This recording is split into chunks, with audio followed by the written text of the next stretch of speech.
Face à la propagation du coronavirus, soyons simples, basiques. Bonjour.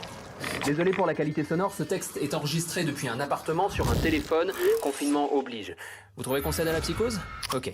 Le coronavirus a une considérable avance sur nous. Il progresse masqué derrière une fausse perception de la réalité. Pour connaître le nombre de malades, il y a deux façons de compter. D'un côté, les cas officiels, testés et donc déclarés, et de l'autre, les cas réels, des personnes contaminées et contagieuses, mais qui parfois n'ont même pas le moindre symptôme. En Chine, entre le 8 décembre et le 22 janvier, 444 cas sont officiellement recensés. Dans les semaines qui suivent, les malades affluent dans les hôpitaux chinois. Parmi eux, de nombreux cas sont diagnostiqués positifs. Les équipes chinoises leur demandent à quand remonte l'apparition des symptômes et ils découvrent ainsi, après coup, une estimation des cas réels sur cette même période. Environ 12 000, 27 fois plus que les cas officiels. Voilà l'avance que le virus a sur nous. Vous pensez que c'est spécifique à la Chine? Erreur. En France, il n'y a aucun dépistage systématique de l'ensemble de la population. Le nombre de cas réels est nécessairement considérablement supérieur aux cas officiellement dépistés. Ce n'est pas un complot, juste une réalité. Partant de là, à chacune de nos sorties, nous jouons le jeu du virus. Car le Covid-19 ne se propage pas tout seul. Il voyage avec nous, même sans symptômes, et se répand par nos interactions sociales.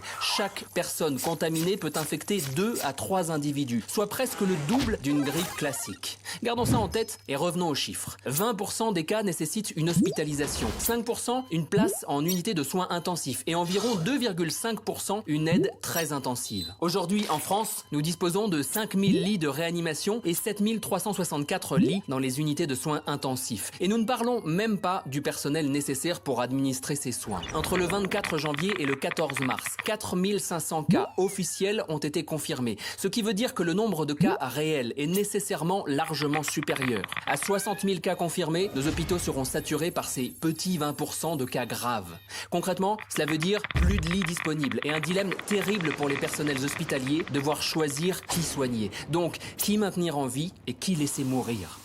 Dernier détail, le taux de mortalité de la grippe saisonnière est de 0,1%. Celui du coronavirus varie entre 0,5 et 5%. L'écart est simple à expliquer. Dans les pays ayant appliqué rapidement un confinement strict, comme la Corée du Sud, le taux de mortalité est sous les 1%. Dans les autres pays, comme l'Italie ou l'Iran, il varie entre 3 et 5%. Tarder à se confiner, c'est augmenter le nombre de morts de plusieurs milliers, voire dizaines de milliers. Voilà la réalité. Violente, brutale.